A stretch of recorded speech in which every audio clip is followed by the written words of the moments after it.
तेथे उपजविती अंतराय, जळोत तेथे उपजविती अंतराय, सायासाची जोडी माझे तुमचे पाय, आता मज साह्य येथे करावी देवा, तुझी घे सेवा सकळ गोवा उगवणी, भोगे रोगे दिले जोडोनी आणि का, भोगे रोग दिले जोडोनी आणि का, अरुची ते हो का आता सकळापासूनी, आता मज साह्य येथे करावे देवा, तुझी गेली सेवा सकळ गोवा उगवणी, तुका म्हणे आता तुझे तुझे मस्तकी, तुका म्हणे आता तुझे तुझे मस्तकी, नाही ये लौकिके मज आता वर्तने,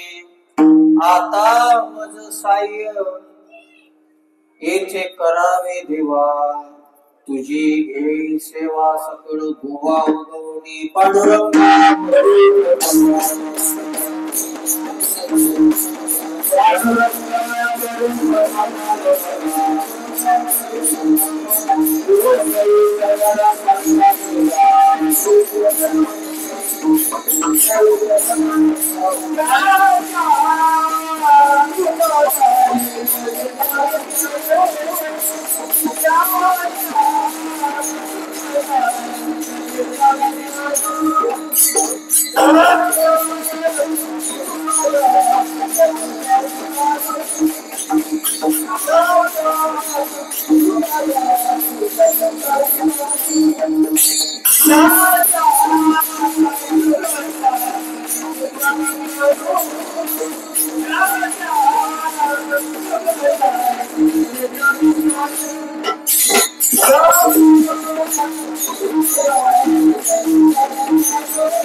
वर्णानामर्थ संघानाम रसानाम छंदसामपि मंगलानांच कर्तारो वंदे वाणी विनायको मनोजवं मारुततुल्यवेगं जितेन्द्रियं बुद्धिमतां वरिष्ठं वातात्मजं वानरयूथमुख्यं श्रीरामदूतं शरणं प्रपद्ये चलतकुण्डलं सुनेत्रं विशालं प्रसन्नाननं नीलकण्ठं दयालं मृगाधीशचम्राम्बरं मुण्डमालं प्रियं शङ्करं सर्वनाथं भजामि।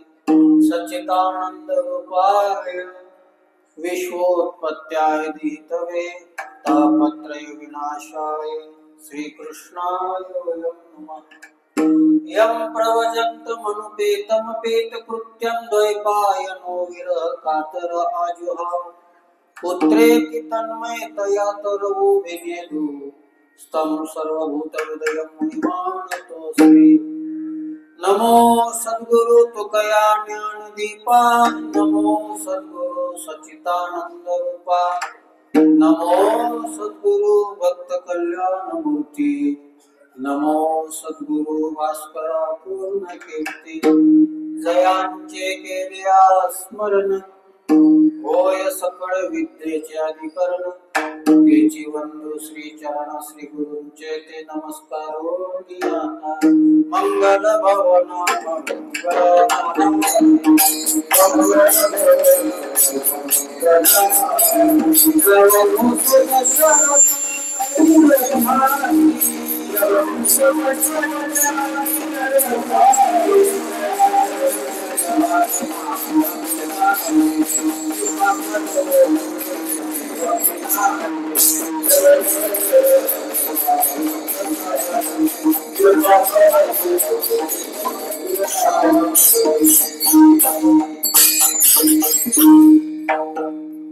जळोतती येथे उपजविती अंतराय सायासाची जोडी माझी तुमचे पाय आता मज साय ते करावे देवा तुझी घे सेवा सकळ गोवा उगवणी। आपल्या या इको कमी करा। सावरगाव या नगरीमध्ये अजून कमी करा इको थोडा, साधा आवाज ठेवा। हॉलमध्ये इको म्हणजे राक्षस असते आवाजासाठी, म्हणताना द्या थोडा।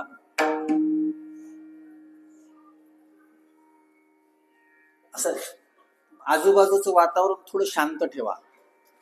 तुम्ही जितकी शांतता मला द्याल ना तितकं मी तुम्हाला चांगलं देऊ शकेल। आणि 42 वर्ष पूर्ण झाले। 42 वर्षाचा सप्ताह आहे आपल्या सावरगाव मधल्या भगवान शंकराच्या या मंदिरामधल्या। आणि मला एक सावरगाव वासियांचा एक आनंद वाटतो। काय तुम्ही बोलवलं तुम्हाला चोपडायचं असा काही हेतू नाही बरं। मी त्या बाबतीत खूप विचित्र माणूस आहे, त्याच्यामुळं तुमचं काही स्तुती करायचं कारण नाही मला। पण एक फार चांगलं वाटते, बऱ्याच गावामध्ये उत्सव असतात पण उत्साह नसतो। तुमच्या गावामध्ये उत्सवही आहे आणि उत्साहही आहे।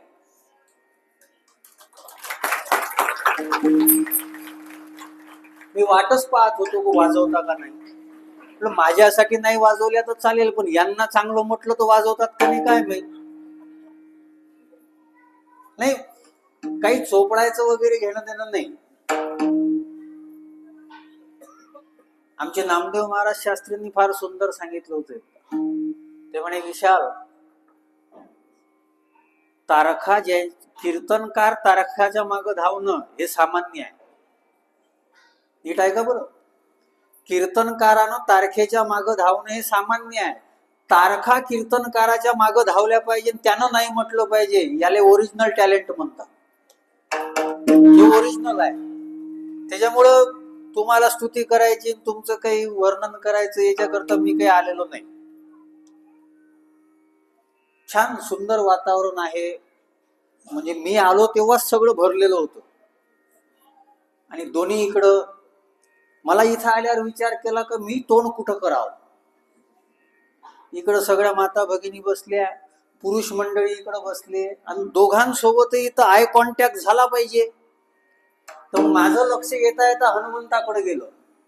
मी म्हटलं हे बरा मधात, आणि माझं सोबती आहे आपलं जरा बरं लगेच पटते, म्हणून मी त्याच्याकडे तोंड केलं बरं।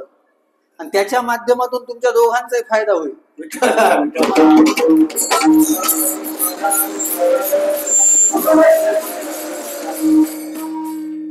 सिट्टी नको मारू तू दादा. परमार्थाच्या दृष्टीनं काही पथ्य असतात आणि परमार्थाच्या दृष्टीनं सिट्ट्या मारणं चांगलं नाही. शिट्ट्या कुठं मारल्या पाहिजे? नारायणगाव जिथं असेल तिथं शिट्ट्या. पंढरपुरात शिट्ट्या थोडी असतात. पंढरपुरात टाळ्या वाजल्या पाहिजे, मुखानं भगवंताचं नाम आलं पाहिजे. तुमच्या कार्यक्रमाची सांगता जागराचं कीर्तन आहे आणि उद्या काला आहे. मला पहिलं गाव दिसलं तरी जेवता जेवता बऱ्याच जणांना विचारलं, महाराज कीर्तन कोणाचं आहे? आता त्याला सांगावं कसं मायाचं आहे म्हणून. मलाच काऊन विचारत होते काय माहित. त्याला वाटले नवीन पाहुणा दिसते, मग विचारावं. पोरही म्हणे महाराज कीर्तन कोणाचं आहे? म्हटलं मायाच आहे. एक म्हातारे बाबा होते, ते म्हणे महाराज कीर्तन कोणाचं आहे? म्हटलं मलाच काऊन विचारते. बरं माझा फोटो आहे ना पत्रिकेत, ते पिवळ्या फेट्यावर आज मी भगवा घातला.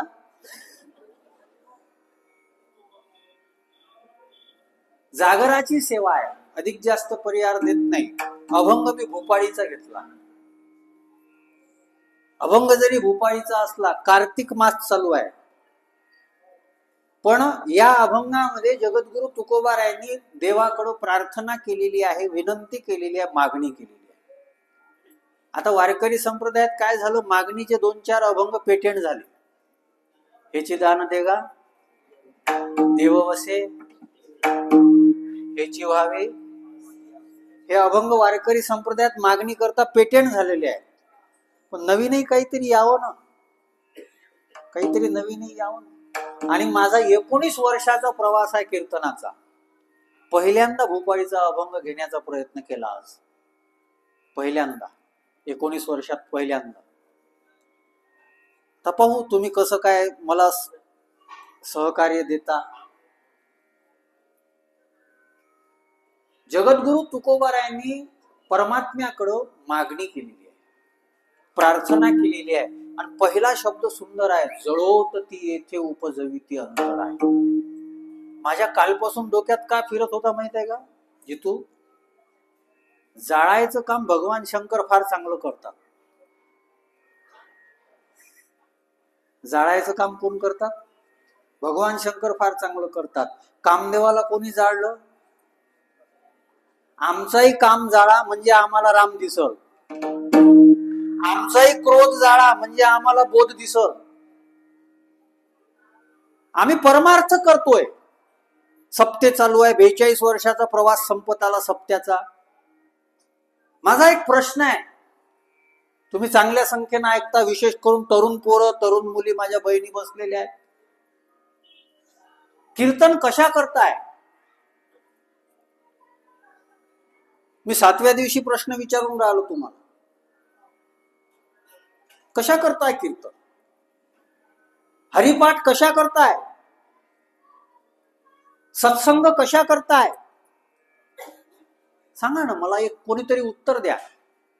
असं काही बंधन नाहीये, नाही दिलं तर मी आहेच, त्याच्यासाठी आलो ना मी 200 किलोमीटरवर. पण माझी एक अपेक्षा आहे, जर 42 वर्ष सप्त्याला झाले, रोज तुम्ही चांगल्या पद्धतीनं कीर्तन ऐकता, मी फक्त एक प्रश्न विचारतो तुम्हाला. एक प्रश्न, इकडं माझ्याकडे लक्ष द्या. ते लहान लेकरं तुमच्या गावातलेच आहे, मी लक्ष देण्यासारखंही आहो.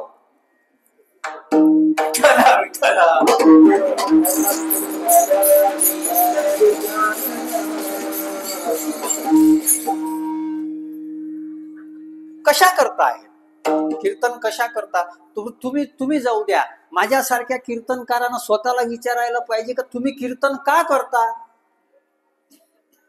का करता?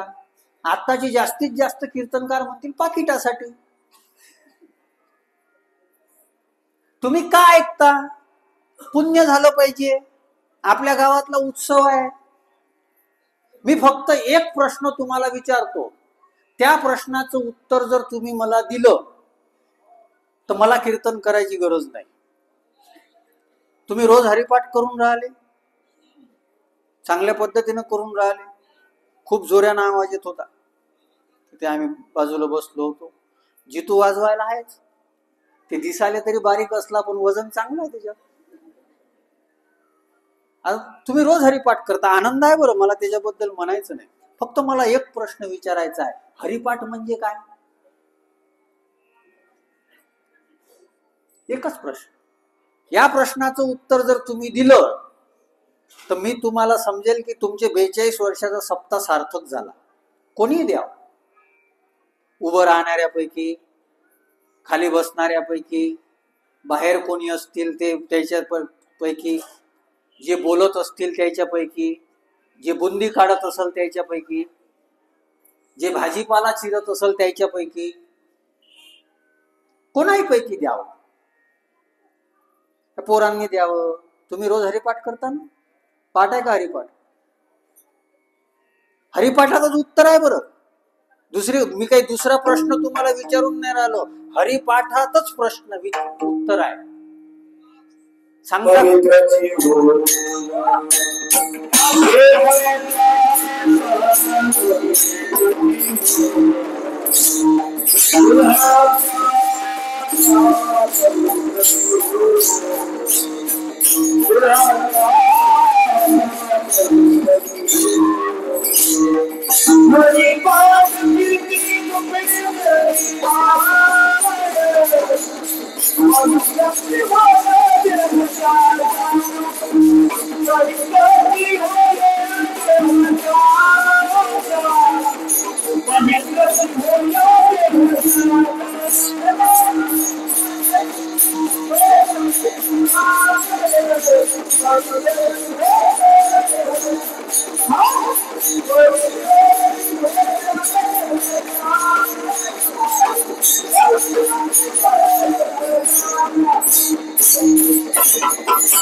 महाराजांनी प्रमाण दिलं, पण ते उत्तर कशाचं आहे माहित आहे?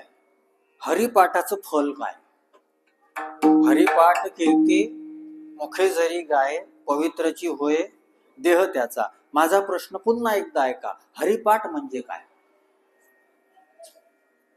I want this answer. विषयांतर करू नका, तुम्ही सांगा ना. मला त्यांनी देण्याचा प्रयत्न तर केला. तुम्ही तर असे पाहून राहिले जसं काय मी स्वर्गातून आलो. महाराष्ट्रातलाच आहे, 2-3 जिल्हा पलीकडला आहे. बरं, तुमच्याकडे येऊन गेलो 2017 की 18 तुम्हाला रामकथा सांगून गेलो तुमच्याच गावामध्ये.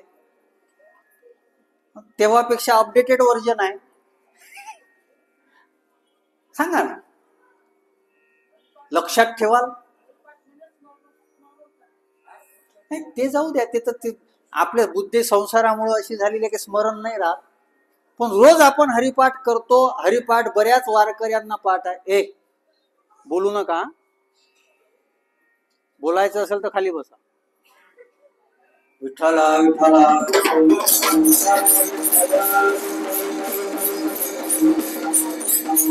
माझी सगळ्यांना विनंती आहे, साधू संतांच्या शब्दांचा आदर ठेवणं सुरू करा. कीर्तनी बडबड करील जो कोणी, बेंडूक होऊन येईल जन्मा.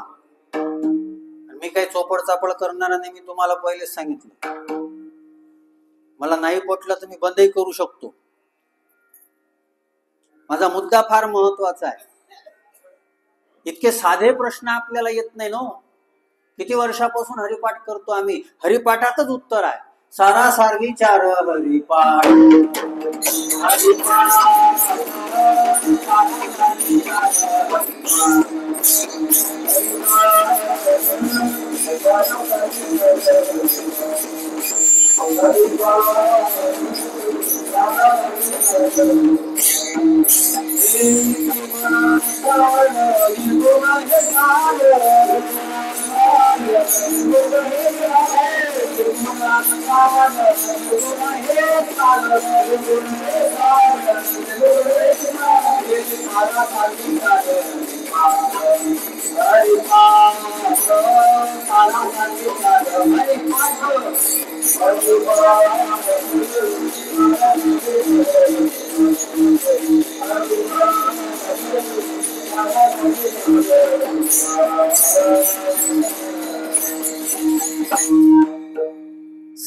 सारासार विचार हरिपाठ. सार काय असार काय याचा विचार करणं, याचं नाव हरिपाठ आहे. पण आता काय झालं, वारकरी संप्रदायामध्ये बऱ्याच जणांचा समज असा झालेला आहे का हरिपाठ फक्त नाचायसाठीच आहे. आणि तसंही हिंदू धर्माचं एक दुर्दैव सांगतो तुम्हाला, हिंदू धर्म सध्या मनोरंजनाकडे जास्त वळलेला आहे, सगळ्यात जास्त. तुम्ही गणपती दुर्गादेवी पहा, मनोरंजन. तुम्ही सप्ते बघा, भागवत कथा बघा, त्या भागवत कथामध्ये श्लोक, चौपाया, अभंग हे कमी येतात, चित्रपटाचे गाणे जास्त घुसले. मी चांगलं म्हणू नये, मी अशातला हे नाही बरं, मी थोडस व्यापक आहे. माझं नाव विशाल आहे. विशाल म्हणजे मोठा, नावासारखं तर वागावं लागल, म्हणून मला काही कशाची ॲलर्जी नाही. पण काहीही म्हणायचं, काहीही म्हणायचं. थोडस परमार्थ कशा करताय, जे वळण आमचं चुकत चाललेलं आहे ती गाडी वळणावर आणण्याकरता परमार्थ आहे. नो, कशा करताय, सार कशाला म्हणतात, असार कशाला म्हणतात. साध्या साध्या गोष्टी आहे. आमची अमृत बुवाजी सोबत राहणारा एक म्हातारा अजूनही आहे, ज्ञानेश्वर भाऊ. 97 वर्षाचं वय आहे, 97 वर्षाचं वय आहे. तो म्हातारा, मी जेव्हा त्याच्या गावला कीर्तनाला जातो ना, आणि तो म्हातारा खूप मोठा व्यक्ती आहे, वारकरी व्यक्ती आहे, त्या माणसाला मी बरेच वेळा म्हटलं बसा बुवाजी, बसा बुवाजी. तो माझ्यासोबत बसला नाही. 41 वर्षाच्या तरुण पोरासोबत बसण्याकरता 97 वर्षाचा म्हातारा विचार करतो. मी त्यांना एकदा म्हटलं तुम्ही का बसत नाही, तर ते म्हणे नाही, तो आमचा अधिकार. सार असा, काय खावं, काय प्यावं, कुठं बसावं, कुठं बसू नये, कुठं बोलावं, कुठं बोलू नये, आपल्याला काय कळते सांगा ना. काय विचित्र परिस्थिती जगामध्ये निर्माण झालेली आहे. कोणतं जगण्यामध्ये आमचं तत्वज्ञान आहे, काय जगण्यामध्ये आमचं हे राहिलेलं आहे. आमच्या तरुण पोरांचे चेहरे पाहिल्यानंतर ते सुरकुत्या पडल्यासारखे दिसतात. एखाद्या म्हाताऱ्याची पप्पी घ्या वाटल, पण याची नाही घ्या वाटल. तारुण्य सुटलेलं आहे, विवेक हरपलेला आहे. सारासार विचार करणं याचा अर्थ आहे विवेक जागृत ठेवणं. आणि सत्संग त्याच्यासाठी आहे. रामायणामधलं फार प्रसिद्ध सूत्र आहे, बिनु सत्संग विवेक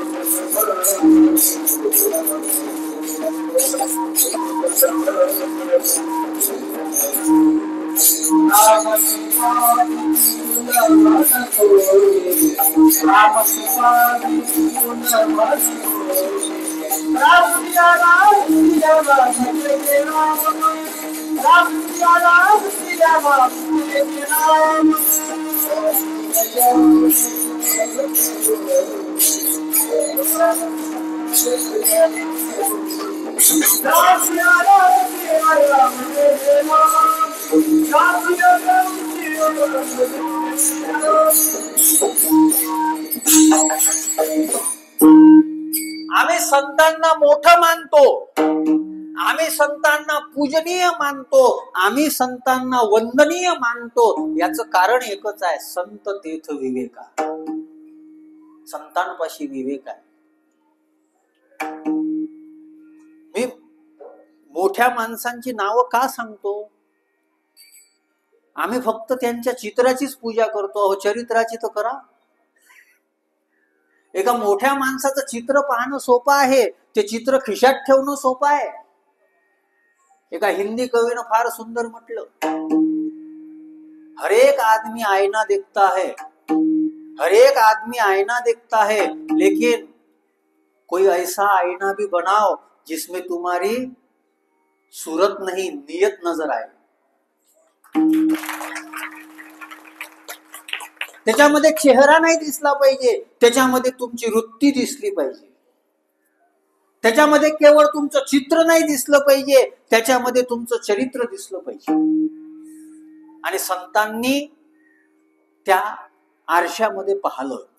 निजमन मुकुर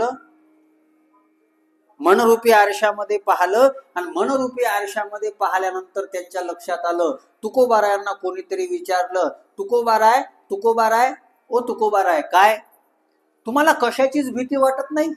नाही, कशाचीच नाही. तुम्हाला कशाची चिंता वाटत नाही? म्हणे कशाचीच नाही. का वाटत नाही? त्यांनी सांगितलं, कशाला चिंता करायची, कशाला चिंता करायची. म्हणे का नाही करायची? अरे म्हणे आम्ही जी आमची चिंता आहे ना, ती सगळी चिंता देवावर टाकलेली आहे.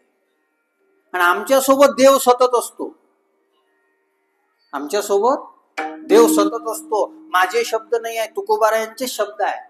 तुका म्हणे आम्हा देवाचा सांग,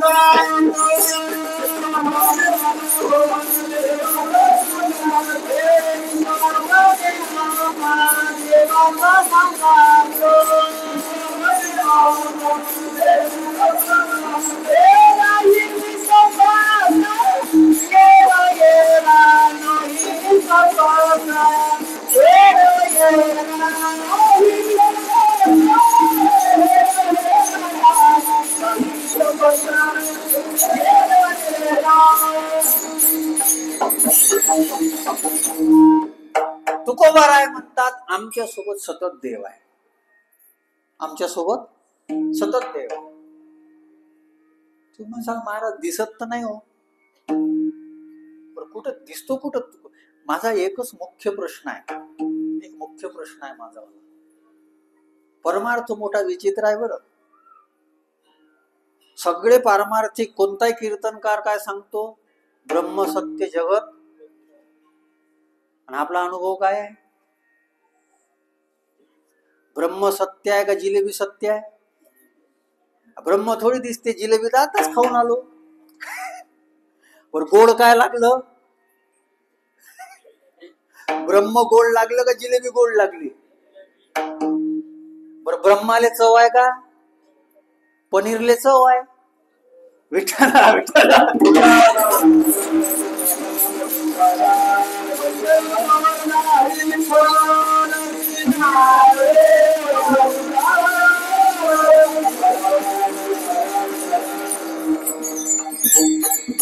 आपले अनुभव काय आहेत? ते आमचे पाटील महाराजांनी फार सुंदर म्हटलं होतं. एका शहरामध्ये असाच एक माणूस होता. तो म्हणाला, कुठं देव दिसतो, कुठं देव दिसतो? तुम्ही सांगत राहता त्याचं भजन करा, त्याच्यावर भार घाला, त्याच्यावर भार घाला. देव दिसतो कुठे? देव दिसतो कुठे? पाणी आलं तितक्यात. आणि पाणी आल्यानंतर ते जे होते त्यांनी ते पावसाचं आलेलं पाणी ते एका ग्लासामध्ये जमा केलं. ते पाणी यांना प्यायला दिलं. म्हणे घ्या पाणी प्या. ते म्हणे, अरे पाणी प्या म्हणता तुम्ही? हे पाणी काय चांगलं आहे का?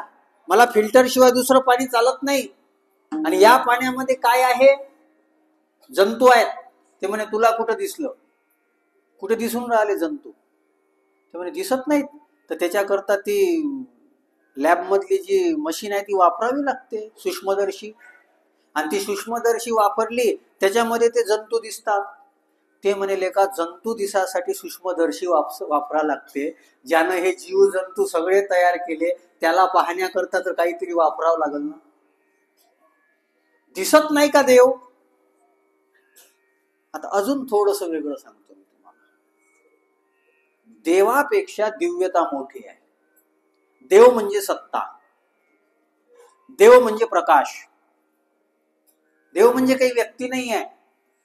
देव म्हणजे सत्ता. वृक्षाची पाने, ती सत्ता म्हणजे देव आहे.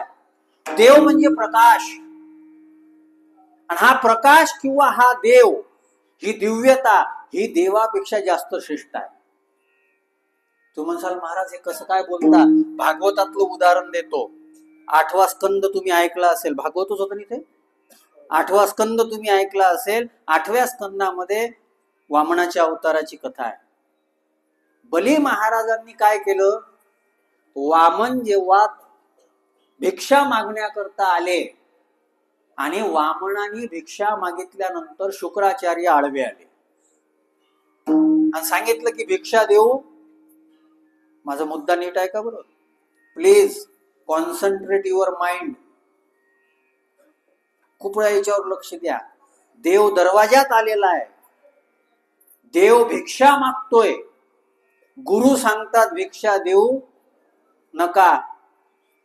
देवाला मानत नाही. वामनाला नाही मानलं. त्यांच्यासोबत शत्रुत्वच होतं. पण दान करणं ही दिव्यता सोडली नाही. देव जो आहे ना, तो देव सुद्धा बळीचा द्वारपाल झाला. देव महत्वाचा नाही, दिव्यता महत्वाची आहे. आमच्याकडे कुठं दिव्यता आहे? प्रत्येकाने आपापल्या जीवनाचा विचार करा. परमार्थ त्याच्यासाठी आहे. विचार करा, आत्मपरीक्षण करा, आत्ममूल्यांकन करा, आत्मनिरीक्षण करा आणि नंतर लक्षात येईल काय आहे आतमध्ये. आपलं नेमकं उलट आहे. आपण आपले दोष मानत नाही, दुसऱ्याला दोष देतो. आपण आपले दोष मानत नाही, दुसऱ्याला दोष देतो. ज्ञानोबा व्यवहारातले उदाहरण सांगतो तुम्हाला. आमच्या गावामध्ये एक पिणारा माणूस आहे. तर ते कधी कधी त्याच्या अंगात येते, म्हणजे जास्त येते, ते अजून पिते. तर त्याच्या बायकोनं पोरानं काय म्हणाव त्यांनी? ते म्हणे तुम्ही त्याला त्रास देत नका जाऊ. तुम्हाला माहित आहे ना त्याला तकलीफ झाली तर ते दारू पिते. म्हणजे बायकोनं पोरानं दोष कशाला दिला? त्रास देणाऱ्याला, पिणाऱ्याला दिला नाही. ज्ञानोबारायांचं उदाहरण याच्यापेक्षा फार चांगलं आहे. हे ज्ञानोबारायांचं व्यंग जे आहे ना, ते असं लागत नाही आपल्याला. चापट आहे शब्दाची. तुम्हाला लागते का? पाहून घे जा. मी नाही मारत, ज्ञानोबारायांची चापट आहे. लागते का बघा. अगा जीवा लंपट रोगिया अन्ये दुषे धनंजया. एक उदाहरण. एका माणसाला मूळ व्याधीचा त्रास होऊ लागला आणि त्याला विचारलं कोणतरी, का हो खाताना दिसत नाही तुम्ही, काय झालं? अरे काही नाही म्हणे, ते रात्री भजे खाल्ले आणि ते भजे खाल्ल्याच्यानं त्रास झाला. तो दोष कशाला देतो? अन्नाला देतो. चूक कोणाची आहे? कोणाची आहे? अन्न दोषी आहे का याची खाण्याची वासना दोषी आहे? अजून फार समोरचं फार चांगला आहे. अगा जीवा लंपट रोगिया अन्ये दुषे धनंजया अंगान ऋषे कोडिया मासिया कोपे. एका महारोग्याला कोड झाला आणि त्या जखमा होत्या ना, त्या जखमेवर माशा बसू लागल्या. तर हा कोणाला दोष देऊ लागला? दोष कोणाचा होता? त्यांना आपली जखम पाहायला पाहिजे, माशाला दोष देऊ नये. ज्ञानोबारायानं मारलेली चापट जर लागली ना, जीवन चांगलं होईल. विठ्ठला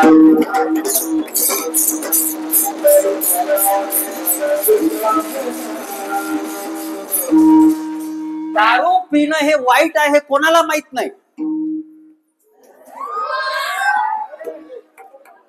विठ्ठला विठ्ठला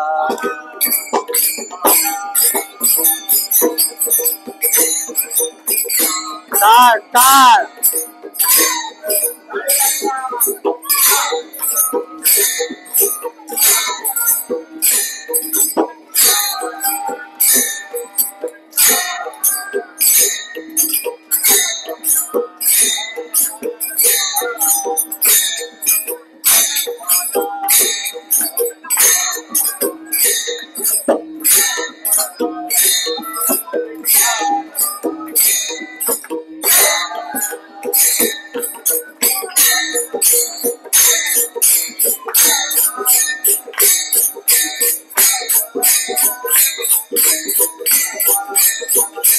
बोला बोला सगळ्यांनी.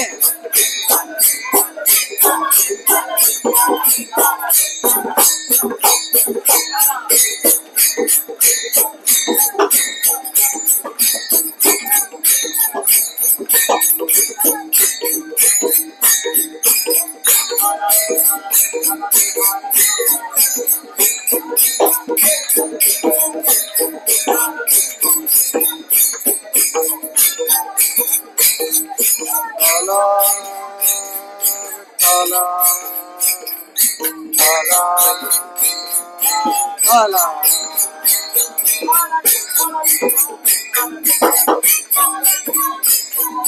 हाला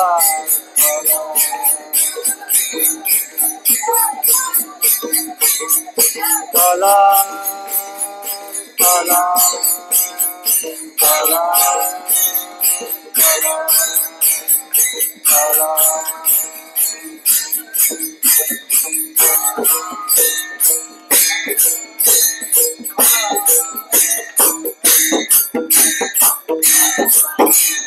हाला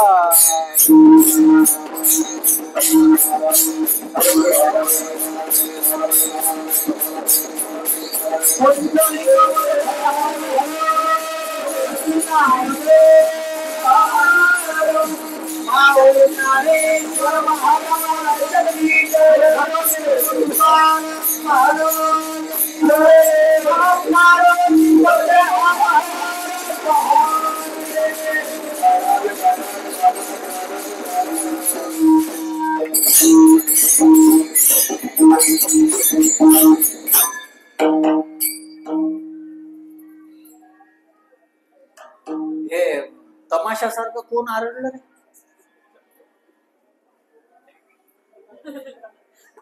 असं नाही करायचं बाळा, कीर्तन आहे. एकामेकाकडे बोट नका दाखवू, कोणी जे असेल ते. आता अंधारात कोणी दिसलं नाही.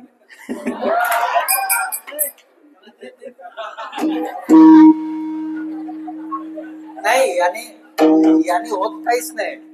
आम्ही कीर्तन करून निघून जातो, पण गावाची माहिती जी असते ना ती बाहेर गावाला जात असते. आणि 42 वर्षाचा सप्ताह झाल्यानंतर मला वाटते पडोळे वगैरे जास्त आले इथं, म्हणून अशी परिस्थिती आहे का? बघा, आपल्याला झालाय रोग झालेला आहे, आणि दवाई जी आहे ना कलियुगामध्ये ती एकच आहे, सत्संग, भगवंताचं भजन. आणि यालाही जर तुम्ही बाजारू स्वरूप आणलं तर मजा येत नाही. ते जाऊ द्या, देव स्वीकार करत नाही, बिलकुल करत नाही. मी म्हणत नाही, जगद्गुरु तुकोबारायांची शब्द आहे, उभ्या बाजारात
उदाहरण मी महारोग्याचं सांगतो. महारोग्यानं काय केलं, त्याची जखम नाही झाकली, त्याच्यावर बसणाऱ्या मासीवर तो कोपला. अंगान रुसे कोडिया मासिया कोपे. आपलंही असंच होतंय, आपण पाहत नाही. त्याच्यापेक्षा अजून थोडस तुम्हाला समजेल त्या भाषेत सांगतो. एक शेर आहे, फार चांगला आहे, ऐका. आता हे समजेल तुम्हाला, हे समजेल तुम्हाला. एक म्हातारी बाजारात गेली आणि बाजारात गेल्यानंतर तिनं आरसा विकत घेतला. आणि ती पाहू लागली. आता वय झालेलं होतं, कुठं चांगली दिसल का ती बुडगी?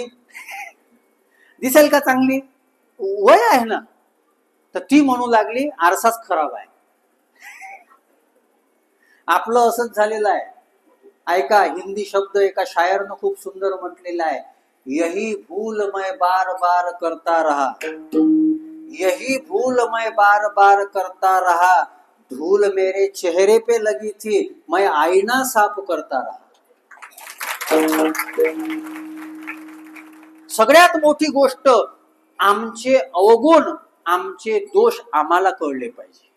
माझे मज कळो येते. आमचं नेमकं दुसरं आहे, आम्ही दुसऱ्याचे पाहतो. आमच्याकडे एक बुडा होता, तो विना घ्यायचा, त्याला काहीच समजे नाही, पण ते कोणत्याही पकवा झाले, स्वराचा आणि त्याचा संबंधच नाही, पण ते कोणत्याही पकवा झाले. कशा करता? कोणाला तरी दिसलं पाहिजे मला जास्त समजते, याला समजत नाही. आणि आज जगामध्ये हेच चालू आहे. आज जगामध्ये दुसरं काही नाही, हेच चालू आहे. दुसऱ्याचे दोष, परमार्थ स्वतःचे दोष पाहण्याकरता आहे. जगद्गुरु तुकोबारायांनी नाटाच्या अभंगामध्ये आपल्याला मार्गदर्शन दिले याच्याकरता. मी तवा नाथ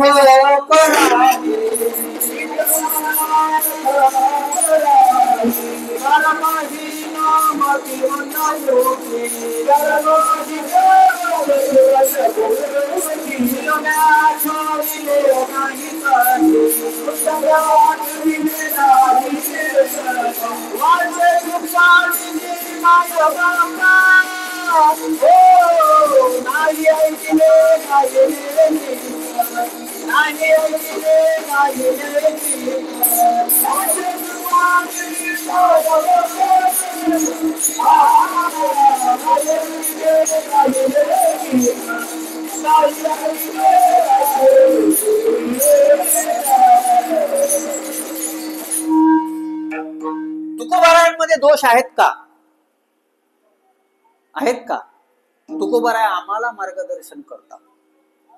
माझे हात जोडून विनंती आहे सगळ्यांना, परमार्थ मनोरंजना करता नाही, मनोमंथना करता.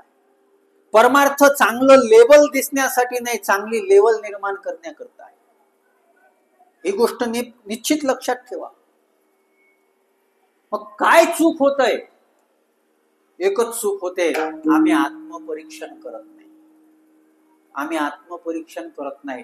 तुकोबारायांना देव सतत सोबत आहे. तुझी संगती झाली, हा उद्याचा विषय आहे, पण अर्थ तोच आहे. आम्हाला देवाची संगती आहे म्हणून आमच्या जीवनामध्ये नाही देखील येते. आमच्या जीवनात काय आहे सांगा. प्रत्येकाने आपल्या जीवनाचा विचार करा. आमच्या जीवनामध्ये सुविधा आहेत पण सुख नाही आहे. आमच्या जीवनामध्ये भौतिक सुविधा खूप वाढलेल्या आहे, पण आध्यात्मिक सुख आमच्या जीवनामध्ये नाही आहे. संतांच्या जीवनामध्ये आहे, भौतिक सुविधा संतांच्या जीवनामध्ये दिसत नाही. होते काय? ते आतमध्ये पाहतात. आतमध्ये पाहणं म्हणजे परमार्थ आणि बाहेर पाहणं म्हणजे संसार. वृत्ती अंतर्मुख होणं याचं नाव परमार्थ आहे, आणि वृत्ती बहिर्मुख होणं याचं नाव संसार आहे. तुमचं लग्न झालं, किती मोठे व्यापारी आहे, याला काही महत्व नाही. वृत्ती काय करते? आपण प्रत्येकाने आपापल्या जीवनाचा विचार करा. बघा, माझ्याकडे 50 मिनिटं आहेत. या 50 मिनिटांमध्ये थोडस मी जे सांगतो त्याच्यावर बारीक लक्ष द्या आणि विचार करा या गोष्टीचा. एक उदाहरण मी वाचलं होतं, रोहन महाराज उदाहरण होतं. कोणत्या पुराणात होतं? 18 पुराणापैकी एकाही पुराणात नव्हतं, 19व्या पुराणात होतं.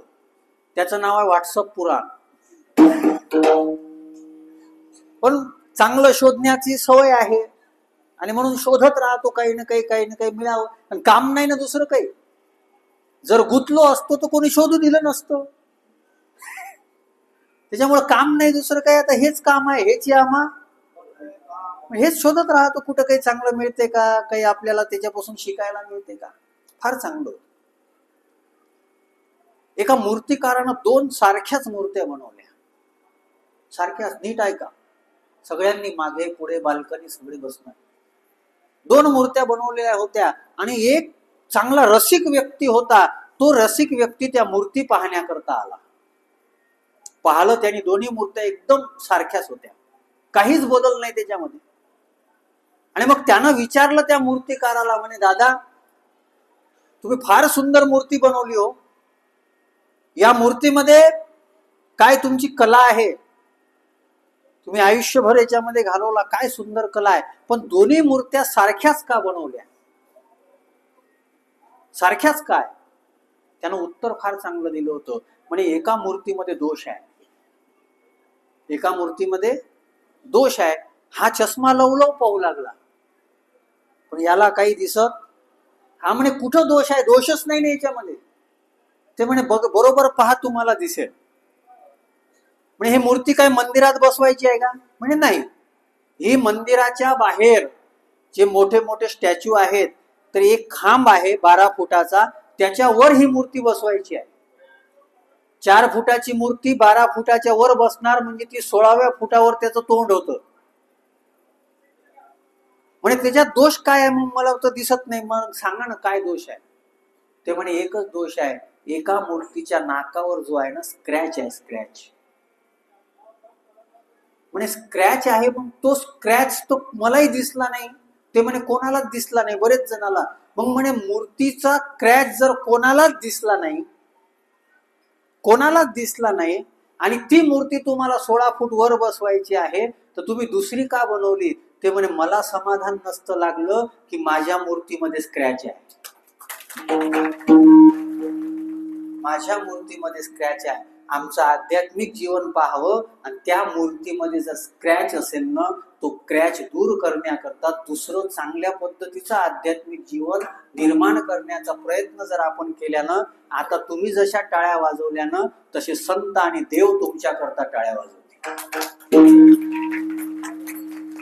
आमचे दोष, आमचं नेमकंच येत. आता एक वाक्य तुम्हाला अजून सांगतो, हे वाक्य फार मोठ्या माणसाचं, आदरणीय गुरुवर्य नामदेव महाराज शास्त्री यांचं एक वाक्य आहे, फार चांगलं वाक्य आहे. निर्दोष जो असतो ना, त्याच्या जीवनामध्ये दुःख नसतात, जो निर्दोष आहे. आणि आपण आपल्या दोषावर रुसलं पाहिजे. जसं तो महारोगी माशीवर रुसत होता, त्यानं माशीवर रुसू नये, आपल्या जखमेला दुरुस्त करण्याचा प्रयत्न करावा. हेच घडलं पाहिजे. संतांच्या जीवनामध्ये हे घडलेलं आहे. तुकोबाराय म्हणतात, आम्हाला देवाची संगती आहे, आम्हाला देवाची संगती नाही. याचं कारण काय होते? तर याचं कारण एकच होऊन राहिलं, देवापासून दूर करणारे कोणते तरी घटक याच्यामध्ये येऊन राहिले, आणि ते घटक नष्ट व्हावे, जळावे, हीच अपेक्षा पहिल्या चरणात आहे.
रुपालीच्या अभंगामध्ये म्हणतात, जळोत ती येथे उपजविती अंतराय.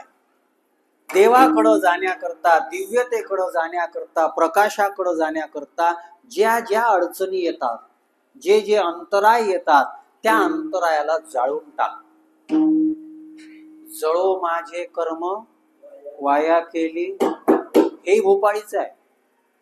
आणि याची अपेक्षा एकच आहे, अखंडित असावेसे ऐसे वाटते पायी, साहोनी संकोच ठाव थोडासा देई. अखंडित, आम्हाला सतत देवासोबत राहायचं आहे. आणि मग देवा याच्याकरता एकच काम करा, जे जे अंतराय आहे, सायासाची जोडी माझी, मी खूप प्रयत्न करतो याच्यासाठी, पण याच्यामध्ये अडचण एकच येते, या अंतरायाची. आता हे अंतराय बघा किती विचित्र आहे. तुम्हालाही सांगतो, आपल्या जीवनामध्ये येतात ना. सगळ्यात महत्वाचा अंतराय, सगळ्यात महत्वाचा पहिला, ज्याला आसुरी संपदेमध्ये म्हटलेला आहे, दंभो दर्पो अभिमानच्च क्रोध पारुष्यमेवच. पहिला आहे दंभ, तया दोषा माझी लीला. आसुरी संपदा किती आहे माहित आहे? 6. आणि दैवी संपदा कोणी 26 म्हणतात, कोणी 27 म्हणतात. ज्ञान योग व्यवस्थित एकच पकडलं तर 26, ज्ञान योग अलग अलग पकडलं तर 27.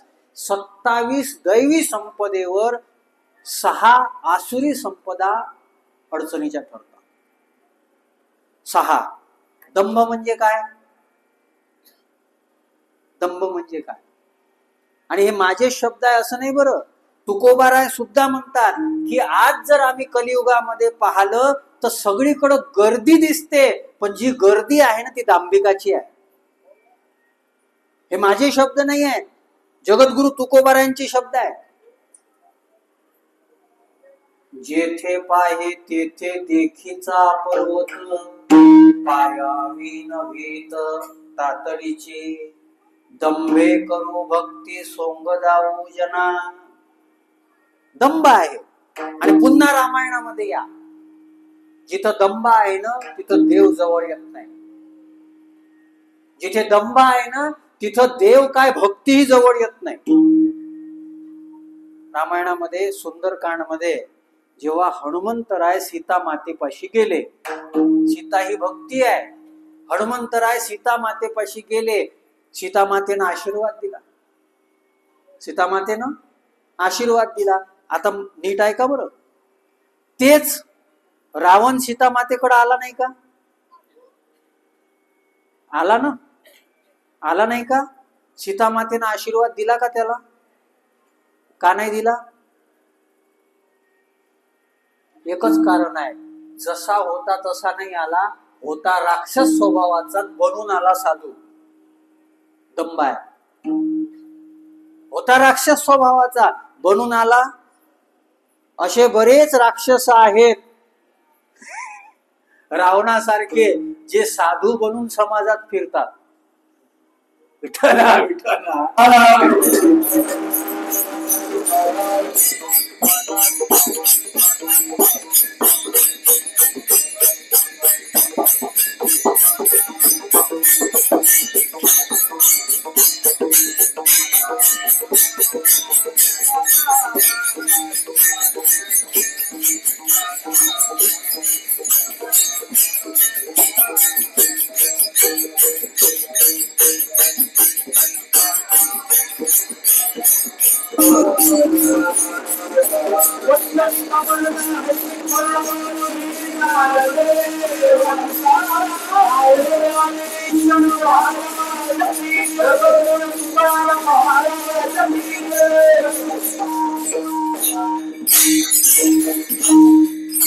कित्येक उदाहरण देता येते.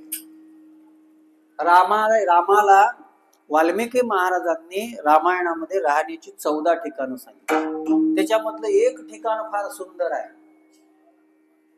जिनके कपट दंभ नहीं माया, तिनके हृदय बसौ रघुराया. जिनके कपट दंभ नहीं माया तिनके हृदय बसहु रघुराया काम आदि मद दंभ न जाके ताप निरंतर बसहु मठाके। जिनके कपट दंभ नाही माया। हा दंभ मोठा विचित्र असतो, मोठा विचित्र असतो लोकांना दिसताना। आणि लोक महाराज विचित्र आहेत। दिसते काय त्याला महत्व देतात, असते काय याला महत्व। हा लोकांचा चष्मा आहे। दिसते काय त्याला महत्व आहे, असते काय याला महत्व नाही। आणि ही तर आपली व्याख्या झाली महाराज। ज्ञानोबारायांची व्याख्या तर मोठी विचित्र आहे। ज्ञानोबाराय तर म्हणतात तुम्ही केलेलं चांगलं काम हेही लोकांच्या समोर मांडणं हे सुद्धा दंभ आहे। ही माझी व्याख्या नाही आहे, ज्ञानोबारायांची व्याख्या आहे। आम्ही केलेलं चांगलं काम बऱ्याच लोकांना वाटते की कीर्तनकारांना आमचं नाव घेतलं पाहिजे का हे चांगले आहेत म्हणून। बरेच लोक, आम्ही एखाद्या गावाला जातो, मी ते बंद करून टाकलं त्या गावचं कीर्तन आखलेले। तिथं गेलं का ते दोघ जण म्हणे महाराज आमचं नाव घ्यायचा बरं। आता ते काय करत बिचारी बायको याचं नाव घेत नाही, करल काय तो आता ते। मग त्याला वाटते मग आता कीर्तनकाराला म्हणू माझं घे। आता कीर्तनकार म्हणजे त्याला काय, त्याला बिचारायला पुढच्या वर्षीच्या तारखेची काळजी असते। त्याला वाटते नाही घेतलं नाराज झाला तो आणि आपली पुढच्या वर्षीची तारीख पडल, त्याच्यामुळे तोही घेतो। त्याला काही त्याच्याशी घेणं देणं नाही। ज्ञानोबारायांची ओवी आहे का? ज्ञानोबारायांनी उदाहरण दिलं आईचं। आई प्रत्येकाकरता तीर्थरूप आहे, सकळ तीर्थाची आहे। पण ज्ञानोबाराय म्हणतात जैसी आपुलिया जननी नग्न दावियली जनी ते तीर्थची परिपत्नी कारण होय। आई तीर्थरूप आहे, तीर्थ स्वरूप आहे। पण त्या आईचे कपडे जर तुम्ही काढून दाखवले तर तीच वस्तू आपल्याला नरकाला नेते। आम्ही आमचं सत्कर्म जर लोकांच्या समोर खोललं ना त्याला फळ येत नाही। पुण्य झाकून केलं पाहिजे। लोक पुण्य छपाकर करते हैं, छापून करतात, झाकून केलं पाहिजे। अजून ओवी आहे का ज्ञानेश्वरी मधली? ऐका काय सुंदर दृष्टांत दिले हो। हे ऐकलं पाहिजे, हे वाचलं पाहिजे, याच्याकडे लक्ष दिलं पाहिजे। खरे साधू जे असतात, खरे संत जे असतात, खरे ज्ञानोबाराय तुकोबारायचे पाईक जे असतात ना, ज्ञानेश्वरी गाथा तुमच्यापर्यंत पोहोचवण्याकरता जीवन खपवतात। घरातल्या सुनाच्या सासूच्या गोष्टी सांगण्याकरता कीर्तनकार जर जन्माला येत असेल तर माझ्या मतानं त्याच्यासारखा नालायक कोणी नाही। काय उपयोगाचा आहे तो? काय उपयोगाचा आहे? आज जगामध्ये तुमचं चांगले करणारे फक्त संतांचे विचार आहेत। कोणतीही सिरियल पहा, कोणतीही पिक्चर पहा, त्याच्यामध्ये काय दाखवलं जाते? कटकारस्थान। पहा कोणती सिरियल पहा, काय शिकतो आम्ही? कुठे शिकवलं जाते तुम्हाला चांगलं? 6:30 वाजताची सावली लावली तर त्याच्यामध्ये ऐश्वर्या त्रास देते। समजलं बऱ्याच जणांना? माझ्यापाशी सगळंच आहे, ज्ञानेश्वरीच थोडी आहे। प्रत्येक सिरियल तुम्ही पहा, प्रत्येक पिक्चर तुम्ही पहा, त्याच्यामध्ये घरचेच लोक घरच्यासाठी कपट करतात। आम्ही तेच शिकतो। आमच्या गणपती दुर्गादेवी उत्सवामध्ये आम्ही दारू पिऊन नाचलं पाहिजे आणि या पोरासारखं हिजडलं पाहिजे, आम्ही ते शिकतो। तुम्हाला वाचवणारे आहेत कोण? कोण आहेत सांगा ना? सगळे धर्माचा उद्योग झालेला आहे। माझा मुद्दा नीट लक्षात ठेवा, मला विस्तार करायचा नाही, मला या माझ्या अभंगाची भूमिका मांडायची आहे। दंभ, हा दंभ फार मोठा विचित्र आहे। आणि दंभ का केला जातो? मोठेपण टिकवण्यासाठी। मी एकदा घरी बसलेलो होतो जिथून एक व्यक्ती आली आमचीच वाली, आणि ती व्यक्ती आल्यानंतर मी उशिरा उठलो। 8:30 काहीतरी 8:45 वाजले असते. तर तो आल्यानंतर मला काय म्हणते, महाराज तब्येत बरोबर नाही वाटते. नाही बा, चांगली आहे. नाही मग उशिरा उठले तर म्हणलं नाही, उशिरा उठायचं तब्येत चांगलं नसायचं काय संबंध आहे. मग माझ्या लक्षात आलं का हे कोणत्या तरी महाराजापाशी गेला असल आणि ते उशिरा उठल्यावर त्यानं सांगितलं असं तब्येत बरी नव्हती म्हणून. का मोठे पण म्हणजे काय फरक पडतोय बरं. लोक खरंच जे मोठे होते त्यांनाच मोठं म्हणतात का? देहूमध्ये जेव्हा तुकाराम महाराज होते तेव्हा देहूतल्या लोकांनी तुकाराम महाराजांना मोठं म्हटलं का? आळंदीमध्ये जेव्हा ज्ञानोबाराय होते त्या ज्ञानोबारायांना आळंदीतल्या लोकांनी मोठं म्हटलं का? पैठणमध्ये जेव्हा नाथबाबा होते त्या नाथबाबांना पैठणमधल्या लोकांनी तेव्हा मोठं म्हटलं का? मग या संतांना जर त्या काळामधल्या लोकांनी, त्यांच्या जवळ राहणाऱ्या लोकांनी मोठं म्हटलं नाही तर आपल्याला लोकांनी मोठं म्हटलं पाहिजे, याच्यासाठी प्रयत्न आम्ही का करावे? का करावे? दंभ मोठा दोष आहे. दुसरा दोष आहे शंका. शंका आहे लोकांची. शास्त्रावर शंका आहे, सगळ्या गोष्टीवर शंका आहे. उत्तर कशी घ्यायची त्याच्यावर? आम्ही ऐकतो काय? आम्ही रामायण ऐकतो, पण एखाद्या अभ्यासू माणसानं जर आम्हाला प्रश्न विचारला, रामाची चूक होती. कोणती चूक होती रामाची? रामाची ही चूक होती की त्याच्या पत्नीचा कोणताही दोष नसताना सीतेला वनवासामध्ये पाठवलं पुन्हा. रामाची चूक होती. या देशामधली एक मोठी समाज सुधारिका ती सुद्धा तिच्या व्याख्यानामध्ये हेच सांगायची. तिचं नाव होतं सिंधुताई सपकाळ. ती म्हणायची मी रामाला मानत नाही, मी कृष्णाला मानते. मी रामाला मानत नाही, मी कृष्णाला मानते, कारण की रामानं सीतेला सोडून दिलं. आता याचं कारण काय आहे माहित नाही. शंका. एक विनोदाची शंका सांगतो तुम्हाला. एका पोरानं बापाला विचारलं, म्हणे बाबा काय राम पूजनीय झाले का? पूजनीय झाले तर म्हणे राम याच्यासाठी पूजनीय झाले की त्यांनी त्याच्या बापाचं शब्द खरे करण्याकरता ते वनामध्ये गेले. बापाचं त्यांनी ऐकलं, राम पूजनीय झाले. पण बाबा प्रल्हादानं बापाचं नाही ऐकलं. प्रल्हादानं बापाचं नाही ऐकलं तरी प्रल्हाद पूजनीय झाले. तर म्हणे बाबा मी काय करावं? ते म्हणे बाबू ते त्रेतायुग सत्ययुग त्याच्यातली द्वापार युगातली गोष्ट आहे. सध्या कलियुग आहे. आपण दोघांनं तुझ्या आईचं ऐकलं तर आपण सुखात राहू. शंका आहेत ना. किती शंका आहे, किती शंका आहे सांगा. द्रोणाचार्याने एकलव्याचा अंगठा कापून घेऊन चूक केली. उत्तर आहे नाही आमच्याकडे. आणि आम्ही विशेष करून तरुण पिढी आम्ही रिअल लाईफला महत्वच देत नाही. आम्ही तर रीलच्या लाईफ मध्येच गुंतलेलो आहोत.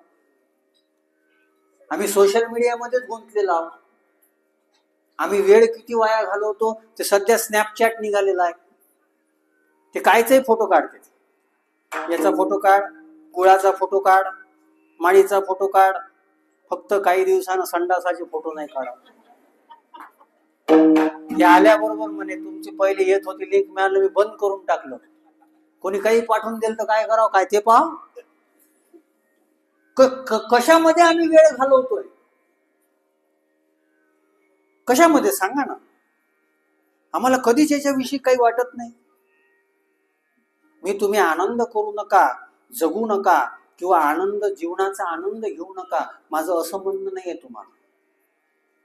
मी खात्रीनं सांगतो, मी जितका जीवनाचा आनंद माझ्या गावामध्ये घेऊ शकत असेल, माझ्या वयापासूनचे पोरं तितका जीवनाचा आनंद घेऊ शकले नाही. हे हरिपाठात पोरं नाचतात ना, यांचं पुण्य आहे. आणि हे कामी येणार आहे, हे पुण्य कामी येणार आहे. आम्ही असेच आमचे आजोबा आम्हाला हरिपाठामध्ये घेऊन जायचे आणि हरिपाठामध्ये जाऊन आम्ही असंच नाचायचो. तिथंच मग थोडं थोडं पकवाज वाजवायचो, मग थोडं थोडं हरिपाठाच्या चाली म्हणायचो. असं करता करता आम्ही थोडस जाऊ लागलो, येऊ लागलो. असंच फिरता फिरता एक दिवस अचानक एका ठिकाणी कीर्तनकार नाही आले, ते महाराज म्हणाले, महाराज तुम्हाला कीर्तन करावं लागते. आज येता येता मी आमच्या ज्ञानेश्वर भाऊला म्हटलं, 19 वर्ष उलटून गेले, 19 वर्ष उलटून गेले, कुठंच न शिकणारा माझ्यासारखा पोरगा फक्त हरिपाठ प्रेमाने केला, रामकृष्ण हरी मंत्राचा जप प्रेमाने केला, रोज गाथा वाचली, रोज ज्ञानेश्वरी वाचली, अंतकरणामध्ये प्रसन्नता ठेवली, अंतकरणामध्ये प्रामाणिकता ठेवली. आज माझ्या जीवनामध्ये समाधानाला कमतरता नाही आणि रोज काही ना काही चांगलं भेटत जाते. इथं नाचलेनं कोण्यातरी साधू सोबत नाचण्याची संधी भेटेल. असंच आम्ही हरिपाठात नाचत होतो. यवतमाळला मोरारी बापूची कथा झाली आणि मोरारी बापूंनी व्यासपीठावर उतरून आमच्या सोबत रंग रंग विठ्ठला पांडुरंग विठ्ठला याच्यावर भजन केलं, ज्यानं 65-67 वर्षापासून फक्त भारतात नाही तर परदेशात, राज्यामध्ये, वेगवेगळ्या देशामध्ये रामकथा पोहोचवली. तो साधू वारकरी पोरासोबत उतरून नाचतो. याचं कारण काय आहे? अजून कोणता आनंद? तुमचा आनंद कोणता आहे? विषयाचा आनंद आहे. हा विषयाचा आनंद आम्हाला देवापर्यंत पोहोचू देत नाही. आमचा आनंद कोणता आहे? लोकमान्यतेचा आनंद आहे. मग लोक म्हणतात तसं. हे तर सगळ्यात मोठी विचित्र परिस्थिती आहे. सबसे बडा रोग क्या कहते हैं लोग. त्या किशोर कुमारचं एक गाणं आहे चित्रपटामध्ये, ऐकता का? माहित आहे का तुम्हाला? अरे बोला ना, गाणं सांगू का? तुम्ही गाणं ऐकायला आले का कीर्तन ऐकायला आले? कुछ तो लोग कहेंगे, लोगों का काम है कहना, छोड़ो बेकार की बातों को, कहीं बीत न जाए रहना, कुछ तो लोग कहेंगे. लोक कोणाला चांगलं म्हणतात आणि लोकमान्यता मोठी विचित्र असते. महाराज, पहिल्यांदा माझ्या डोक्यात विचार आला, बिभीषणानं चांगलं काम केलं का वाईट काम केलं?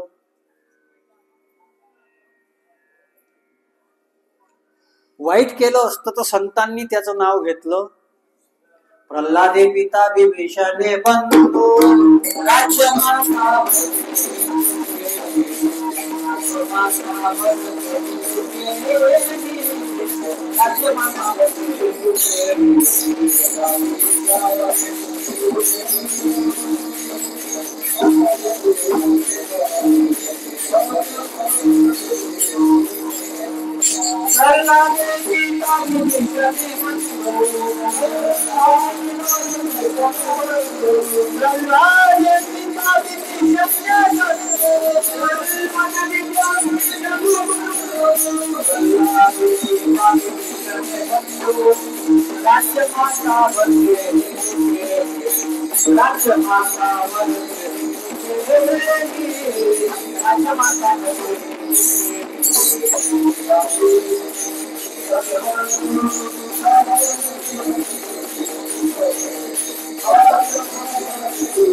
जेने घडे नारायणी अंतराय, होत माय बाप वर जावी.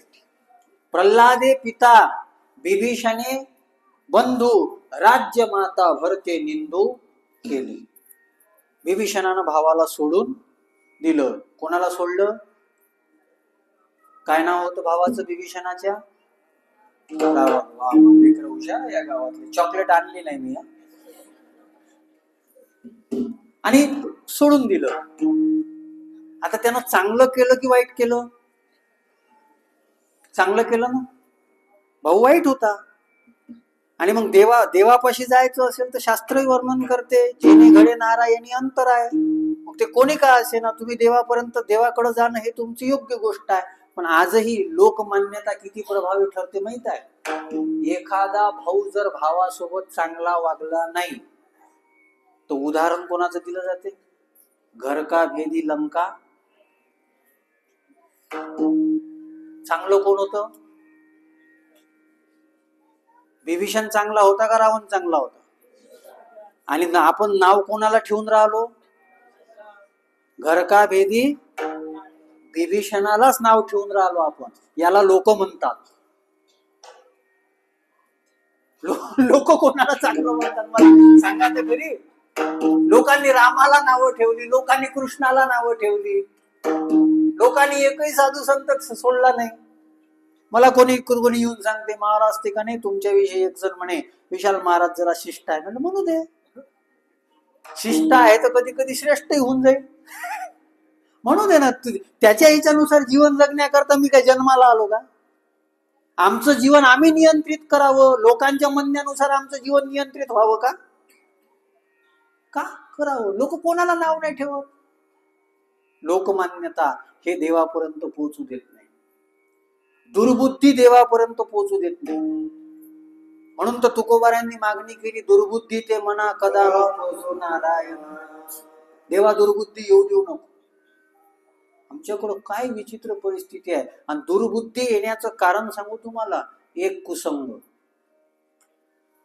भरता सारख्या संताची आई आहे कैकई, तिला दुर्बुद्धी का आली? कुसंगामुळे. आम्ही आमची संगती सांभाळा.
पतन उद्धार संघाचा, संघाशिवाय नाही.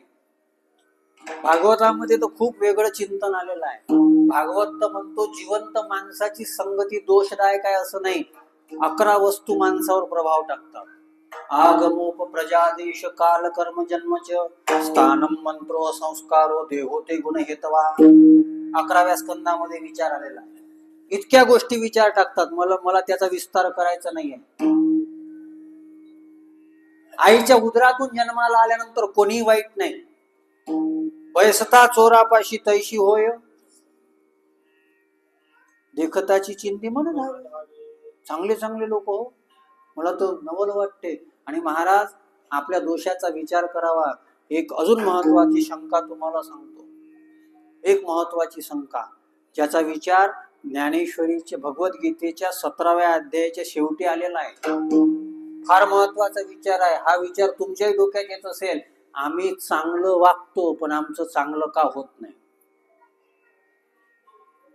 थोडस वेगळ्या भाषेत बोलू. तुमच्या घरामध्ये भिंतीला खिळा जर ठोकायचा असेल तर तुम्ही वाकडा खिळा ठोकता का सरळ खिळा ठोकता?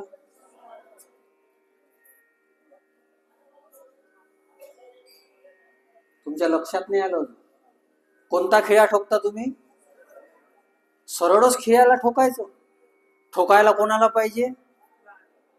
आम्ही ठोकतो कशाला? कारण की आपल्यालाही माहित आहे जोडण्याकरता सरळच कामी येतात. संतांना लोकांनी ठोकलं पण त्यांनी लोकांना जोडलंच. ठोकलं असेल कोणाला नाही, पण त्यांनी लोकांना जोडलंच. आणि मग आपली प्रत्येकाची शंका येते. कोणी कोणी बिचारा आयुष्यभर माळ घालतो, भगवंताचं नामस्मरण करतो, पंढरपूरची वारी करतो, त्याच्यापाशी पैसा कमी आणि बेमानी करून जगणाऱ्यापाशी पैसा. आणि ही अडचणच आहे लोकांची. लोक म्हणतात ना चांगल्या माणसाचं कुठं चांगलं होत असते का? हे बोलण्याची पद्धत आहे. त्याचं कारण आहे आम्ही सात्विक कर्म करतो. ते सत्कर्म जोपर्यंत होत नाही ना तोपर्यंत चांगलं फल भेटत. थोडस अवघड आहे समजायला, पण कुठपर्यंत त्याच्यातच गुंतून राहता. ऐका ना थोडस.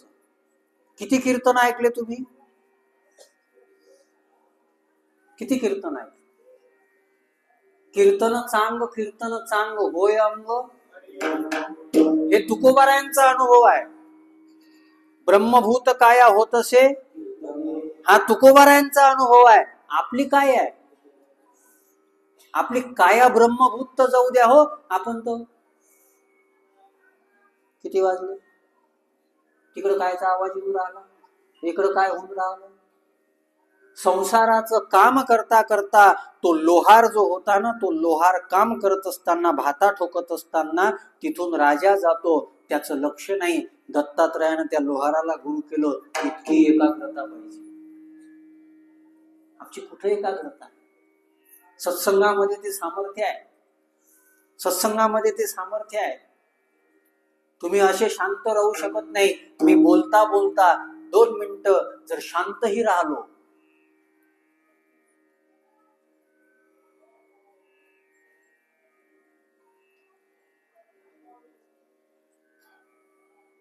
हे सामर्थ्य कोण्या विशाल महाराज बडेचं नाही आहे. हे सामर्थ्य या व्यास गादीचं आहे, कीर्तनाचं आहे. आज कोणीही शांत नाही. आज आमच्या चित्ताला, आमच्या मनाला, आमच्या शरीरही किती चंचल झालेलं आहे. किती चंचल झालेलं आहे शरीर. आणि या चंचलतेला आवर घालणार जर काही असेल तर ते आहे कीर्तन. आम्हाला का नाही ते फळ? बरं, नामदेव महाराजाच्याच कीर्तनानं त्या पांडुरंगाला नाचाले काय होते? आमचे तर आवाज चांगले, वाजवणं चांगलं, गाणं चांगलं, इंस्टाग्रामचे फॉलोवर जास्त, फेसबुकचे फॉलोवर जास्त, युट्यूब चॅनल मॉनिटाईज होऊन राहिलं. मग इतकं सगळं वाढून राहिलं, कुठेही गेलो तर लोक विचारतात, हो काय वारकरी संप्रदायाची कृपा आहे राजा जितू. मी उज्जैनला गेलो होतो. इथं कोण गेलं ना उज्जैनला?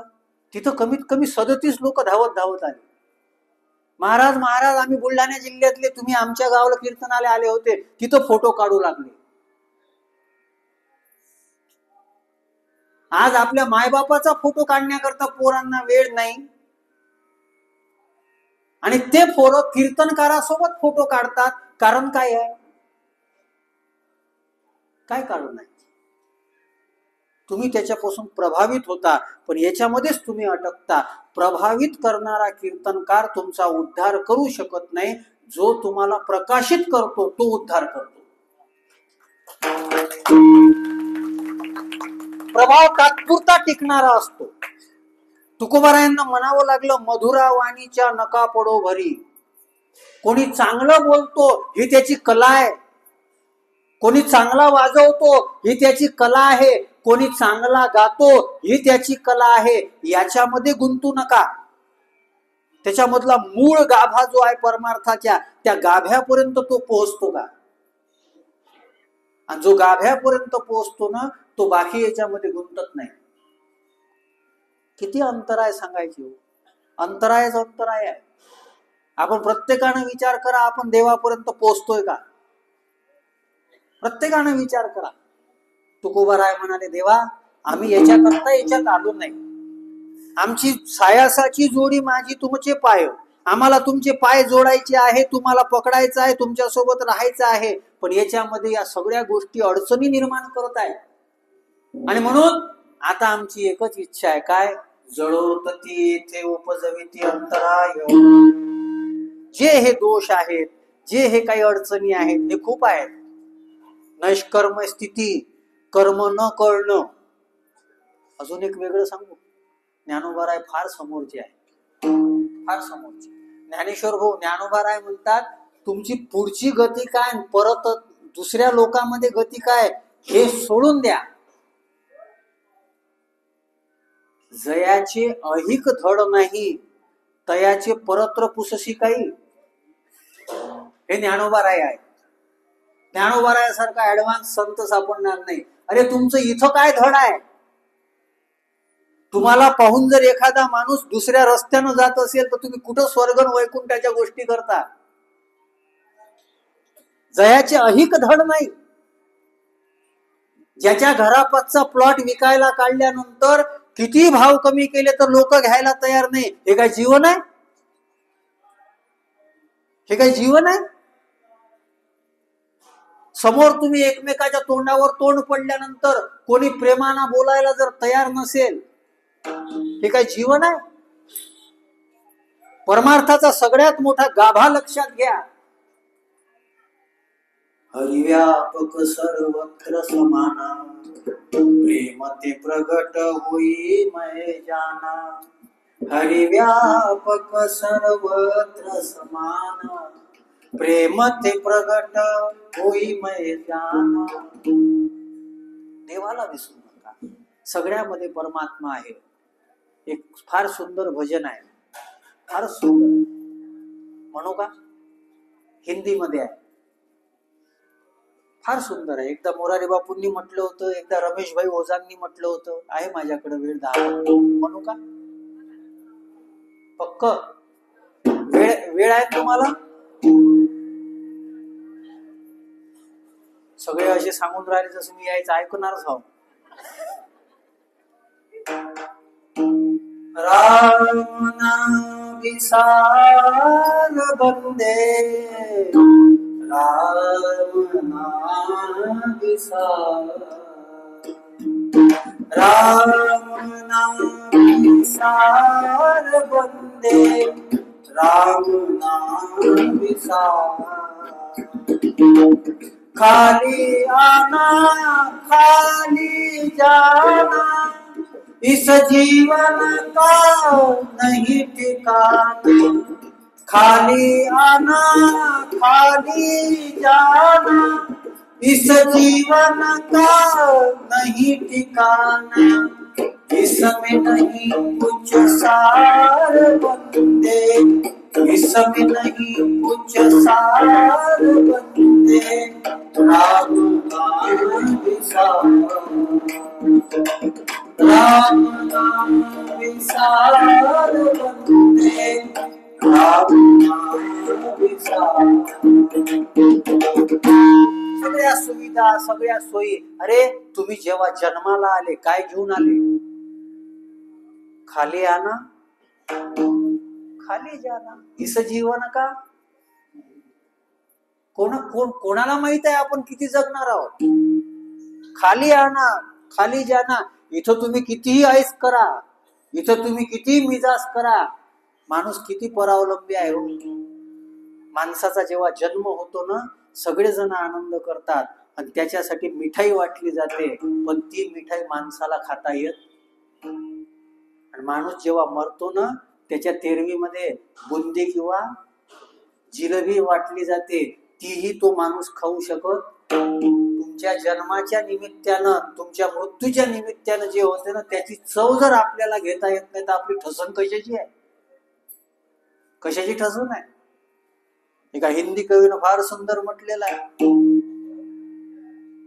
जिन्हें शोक था अलग अलग लिबाजों का, जिन्हें शोक था अलग अलग लिबाजों का, कभी जब वो चले गए ना तो ये भी नहीं बोल सके कि कफन कैसा लाए.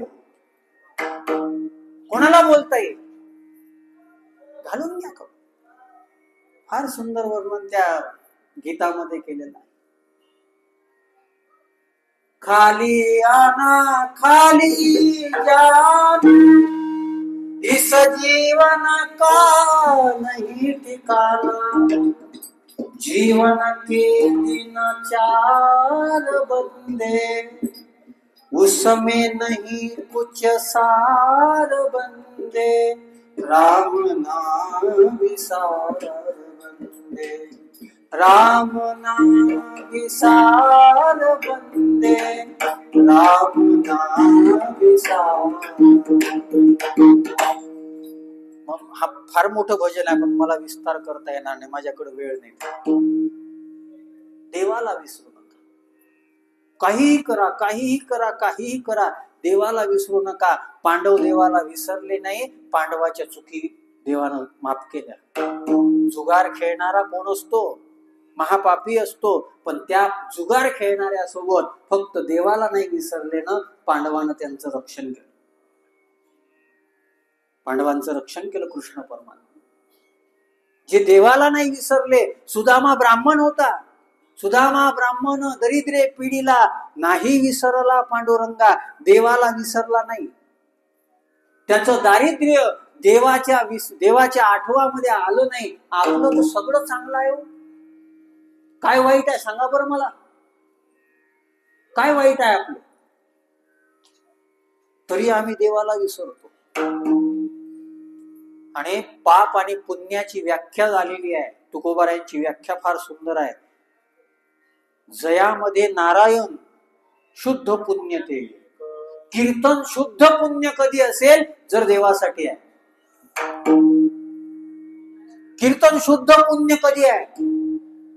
माझे शब्द नाही आहेत. जे कीर्तन तुम्हाला केवळ मनोरंजन करणाऱ्या करतात ना, त्यांचं कीर्तन ऐकून त्याचा तो उद्धार नाही, तुम्ही नरकाला जाणार. त्या हरिदासाची भेट घेता उभयता नरका जाणे. देव अंतरे ते पाप. देवापासून आम्ही दूर जे जातो तेच पाप आहे. ज्ञानोबा राय तो स्वर्गाला पाप म्हणतात. माझेच मज असता जे नेहमी दुरावे पंडू सुता. ते पुण्य ऐसे म्हणता जीवन तुटे काही. तो स्वर्ग जर आम्हाला देवापासून दूर करत असेल आम्हाला नको.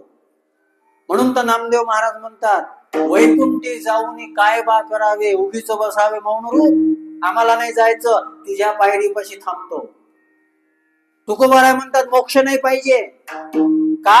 मोक्ष जर भेटला तर देवा तुझं सायुज्य मुक्ती मिळेल. पण देवा आम्हाला हा भक्तीचा आनंद मिळणार नाही. मुक्ती नाही पाहिजे. देवाचं अंतर पडता कामा नाही. आणि मग देवा आमची ताकद इथं चालत नाही. याच्याकरता तू आम्हाला मदत कर. आणि ज्या ज्या अडचणी आहेत, ज्या ज्या गोवी आहेत त्या दूर कर दुसऱ्या चरणामध्ये.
वाजवानं टाळ्या याच्यासाठी थंडी लागून नाही राहिली ना. आता मज साह्य येथे करावे देवा. कशा करता? हे जे अंतराय आहे, हे ज्या गोळी आहेत, याच्यापासून देवा आम्हाला दूर ठेवायचं आहे. आमची ताकद नाही. हे सगळ्यात महत्वाचं आहे. बरं, भक्तीमध्ये ताकद दाखवायची, ज्ञानामध्ये ताकद दाखवा. भक्तीमध्ये ताकद दाखवायची नसते. ज्यांनी ज्यांनी ताकद दाखवली, देव तिथं येत, तिथं अनन्यता पाहिजे. जसं द्रौपदीनं प्रयत्न केले वस्त्र सावरण्याकरता, देव तोपर्यंत आला नाही. आणि आज जेव्हा तिनं विचार केला का जाऊ द्या, मुरारी मेरी क्या बिगड़ेंगी, जाएगी लाज तिहारी. अरे हम तो नंगे ही जन्म में आए थे, आमचं काय बिघडणार आहे? बिघडेल कोणाचं? तुझं बिघडेल देवा. लोक म्हणतील याचीच बहीण होती, याचीच भक्ती करत होती, आणि माझं जर काही झालं तर तू बघ. आणि सोडून दिलं, सगळं शरीर सोडून दिलं. भगवंतानी वस्त्र अवतार घेतला आणि तिला वाचवलं. आपली ताकद नाही चालत. परमार्थ आणि आपली ताकद साध्या गोष्टीत नाही चालत, तर इथं कुठे? हे काही इतकं सोपी गोष्ट आहे का? हे कीर्तन करणं, प्रवचन करणं, टाळ वाजवणं, हे सगळं सोपं आहे. जो परमार्थ असतो, जे मी मघा बोलून गेलो, लेवलचा परमार्थ, इतकं सोपं आहे का? भक्ती ते कठीण, परमार्थ नव्हे लेकराच्या गोष्टी. हे कशा कर? तुका म्हणे येथे पाहिजे हिरा गाबाळ्याचे काम नाही. अरे येणारे खूप असतात. ज्ञानोबारायांचे शब्द फार चांगले आहे.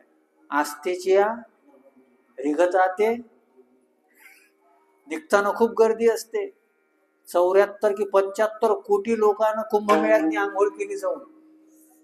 खरंच पुण्यवान झाले असेल का ते लोक? ते एवढे बदमाश आहे का माळा घालून दारू पिते? कमी नाही तसे.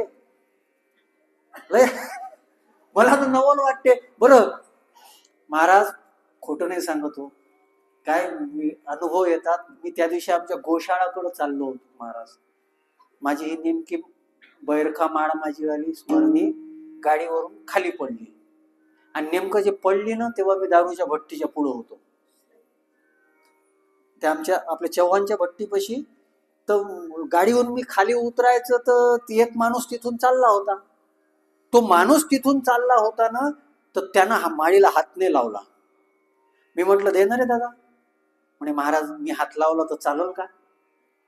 दारू पिणारा माणूस माळीला हात लावण्याकरता इतका विचार करतो, आणि माळ घालून दारू पिणारा किती नालायक असतो तो. नक्कीच त्याचं योग्य नाही ना, ते दारू पिणं योग्य नाही. पण मला एक गोष्ट त्याने मानली का बा, मी दारू पितो, मी माळीला हात लावू की नाही. मी जोपर्यंत म्हटलं नाही ना, तोपर्यंत त्यानं माळ उचलली नाही. कोण चांगलं हो? दारू पितो पण माळीसारख्या पवित्र वस्तूला हात लावावं अशी ज्याची वृत्ती होत नाही, तो पिणारा चांगला का जो गळ्यात माळ घालून दारू पितो तो चांगला? कोण चांगला? बोला ना. तुलनात्मक विचार केला तर तोच चांगला, नाही का? तुलनात्मक विचार केला तर तोच चांगला. आणि मी काय नाही, मी पुस्तकातलं कमी सांगतो, मस्तकातलं जास्त सांगतो. आजकाल माझ्या गावातले सगळे दारू पिणारे लोक माझ्या पाया पडतात. खोटं नाही बोलत महाराज. मी जर रस्त्याने आणि म्हणतात बी वरून, महाराज आमची चूक होते, आम्ही पिऊ नसतो, माफ करा. पण कधी ते मला काही म्हणत नाही. जे चांगले लोक असतात ना, ते नुसते टिंगल टवाळी करते. महाराज ना धोतर नाही घातलं वाटते, लुंगीच घातली वाटते. अरे घालू दे ना, महाराजच होय ना ते. धोतर घातलं काय, लुंगी घातली काय, एक तर म्हणे महाराजले कानातलं काय पाहिजे, म्हणजे नाकात घालू म्हणजे. कोणत्या गोष्टीवर आपण लक्ष द्यायचं, कशावर फोकस करायचा? महाराजाचं ज्ञान महत्वाचं आहे का कपडे महत्वाचे आहे? आणि काही काही तर याच्याही समोरचे आमचेच जॅकेट कायले पाहिजे. तू नको घालून आले का भंगाऱ्या, तू ताडपत्री घाल, नाही तर मॅटिन घाल गयात, आम्हाला भेटते तर घालू दे.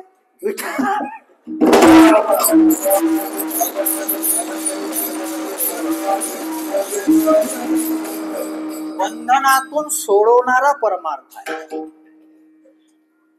बंधनातून सोडवणारा परमार्थ आहे. आणि परमार्थ तुम्ही ज्या अँगलनं पाहता, नियम लादणं म्हणजे परमार्थ नाहीये. तुमच्या आवडीनुसार, तुमच्या छंदानुसार तुम्हाला त्याच्यामध्ये प्रवृत्त करणं हा परमार्थ आहे. आवडीचा मंत्र सांगितला, स्वतःचा नाही लादला. आमच्याकडं आता दुकानं निघाले, ते त्यांचा मंत्र लादतात. तुमचा सोडून द्या, आजपर्यंत केला होता ते, कारण की आमचा एक फॉलोवर वाढला पाहिजे. आणि अशा दुकानात आम्ही गर्दी करतो. संसार कसा करावा हे साधूला विचारून काय फायदा आहे हो? तुम्ही त्याचे जास्त अनुभवी आहात ना. तुम्ही त्याचे जास्त अनुभवी आहेत ना. याला ते करायचं नाही म्हणून तर हा दूर आहे ना. काही लोक आम्हाला म्हणजे, महाराज तुम्ही इतके फिरतात, आमच्या पोरासाठी पाहिजा काही असेल तर. मास साठी नाही पाहिलं तर पोराच्या काय, तो पोराची भानगडी मी काय लावून घेऊ, आणि मला काय माहित तो पोरग किती चांगला आहे. म्हणजे मी आजच आलो तो गावात कीर्तनाले, मी याच्यासाठी फिरू का? संसाराचे काम करणारे हे पारमार्थिक जरी दिसत असले तर ते संसाराचे दलाल असतात. आणि अशा दलालापासून परमार्थ शिकता येत नाही. कदाचित माझे शब्द थोडे कठोरी वाटत असले ना, सहन करा. थोडस कडू औषध दिल्याशिवाय रोग जात नाही, त्याच्यामुळे थोडस बोलावं लागते कधी कधी. मी कोणाची टिंगल करतो, टवाळी करतो असा अर्थ करू नका. आमची ताकद नाही आहे, आणि परमार्थामध्ये ताकद दाखवायची नसते. म्हणून तुकोबाराया म्हणतात, आता मध्ये साह्य येथे करावे, तुझी घेई सेवा सकळ, सगळे गोवे दूर कर, आणि तुझी सेवा तू आमच्याकडून करून घे. आता इथं एक शंका येते, मांडत नाही, आता झाला माझा वेळ, की सेवा जर तुम्हाला करायची आहे तर देवाकडून करून घ्या असं का म्हणतात? आपण करतो त्यानं स्वीकारली पाहिजे ना. मी 19 वर्षात कितीतरी कीर्तन केले असतील, त्यानं किती स्वीकारले हे महत्वाचं आहे ना. कितीतरी केले असतील, त्यानं किती स्वीकारले हे महत्वाचं आहे ना. अहो तुम्ही त्याला काही बी द्या, त्यानं घेतलंच नाही तर त्यानं घेतलं पाहिजे ना. म्हणून घ्यावी माझी सेवा, दीन दुर्बळाची देवा आम्ही दीन आहोत, आम्ही दुर्बळ आहोत. आणि हे सगळ्यात महत्वाचा सिद्धांत लक्षात ठेवा. देव स्वयरा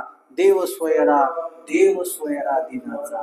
त्याच्यापाशी ताकद दाखवू नका, सगळी ताकद त्याचीच आहे. चाले हे शरीर, मग त्याला ताकद दाखवू नका. आणि असं जर देवा आमच्या जीवनामध्ये झालं ना, मग आमची एक अपेक्षा आहे, काय? भोगे रोग दिले जोडूनी अनेका. भोग जितके भोगले, रोग त्याला जोडूनच आहेत. आणि म्हणून माझी इच्छा आहे, अरुचिका हो तयापासून या. हे सगळ्यापासून की नाही, आता याची रुची आवडत नाही, आता फक्त विषय तो त्यांचा, बाकी दुसरं काहीच आवडत नाही. जीवीची जीवा प्रेम भावाची तुझवीन केशवा. आणि देवा तुकोबाराय म्हणतात, आता आम्ही सगळं ओझ तुमच्यावर टाकलेलं आहे. सगळं ओझ तुम्ही गाडीत बसले तर बॅग खांद्यावर ठेवता का? तुमचं ओझ घेतलं तर बॅगीचंही ओझ देव घेणार, आम्ही देवा तुझ्यावर ओझ टाकून राहतो शेवटच्या चरणात. तुका म्हणी असो तुझे तुझे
तुका म्हणे असो तुझे तुझे मस्तकी, तुझंच आहे सगळं आणि तूच मस्तकावर घे. तुका म्हणे घालू वाहू हा संसार, तुकोबारा तुम्हाला काही करणं नाही का? काहीच करणं नाही ना. नाही आता लौकिकी वर्तन आहे, लौकिकामध्ये आता वर्तायचंच नाही, अलौकिक जीवन आहे. लौकिक जीवन जे असते ना ते संसारी जीवन आहे. पैसे किती कमवले, गाडी कोणती घेतली, घर किती मोठं बांधलं, आणि अलौकिक जीवन जे असते रस किती आला, समज काय आहे, जाणीव काय आहे, हे अलौकिक जीवन आहे. यांना काय घेणं देणं आहे कोणासोबत? म्हणून आता देवा काहीच नको, फक्त आता एवढंच कर, आता माझं साह्य येथे करावे देवा. देवा मला साह्य कर, मला एकच मागणी करायची आहे आणि तुमच्या सगळ्यांकडेही हीच अपेक्षा करायची आहे. आता भगवान शंकराकडे हीच अपेक्षा करा. आता मज साह्य येथे करावे कशा करता, जळोत ती येथे उपजविती अंतराय. आमची ताकद नाही, हे जाळ. तुला कामदेवाला जाळायची सवय आहे. जेव्हा तू शंकर हनुमंताच्या रूपाने अवतार घेतला तेव्हा तुला लंका जाळायची सवय. मग आता आमचे हे जे काही अंतराय येतील, गोव्या येतील, अडथळे येतील, हे सगळे जे आहे हे दाबू नको. दाबलेले डबल बाहेर निघतात. हे जाळून नष्ट कर, असा या अभंगाचा अर्थ असावा असा मला सुचला. माझा जो बुद्धीचा प्रवाह चालला त्याच्यानुसार या अभंगाचं चिंतन करण्याचा प्रयत्न केला. आम्ही 2-5 मिनिटं तुमची जास्त घेतलेली आहे. एकदा सगळ्यांनी हात वर करा.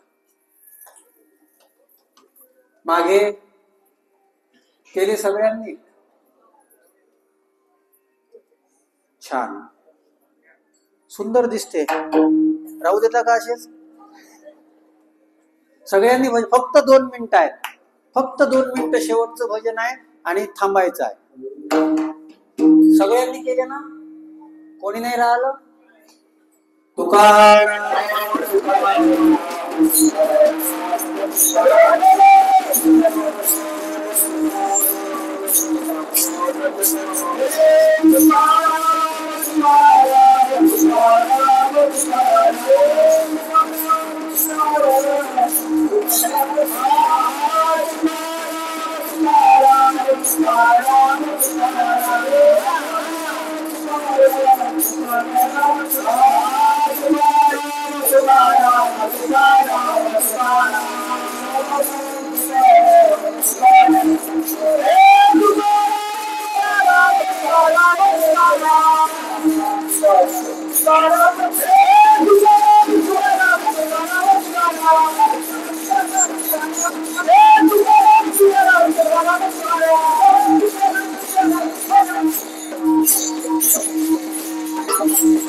भगवान शंकराच्या चरणी सागराची सेवा समर्पित करतो. बशीर भद्र यांच्या शब्दामध्ये आजच्या सेवेला विराम.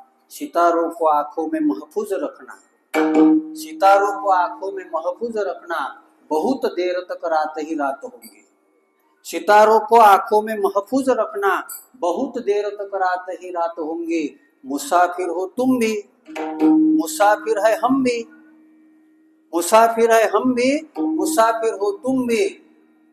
और कल दोपहर 12 बजे काले के कीर्तन के माध्यम से मुलाकात होगी. पुन्हा उद्या दुपारी 12 वाजता कालेल्या कीर्तनाच्या माध्यमातून भेटायचं आहे.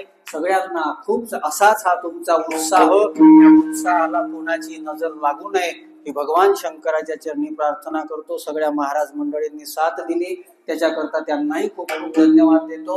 झालेली सेवा भगवान शंकराच्या चरणी समर्पित करून वाणीला पूर्णविराम. जय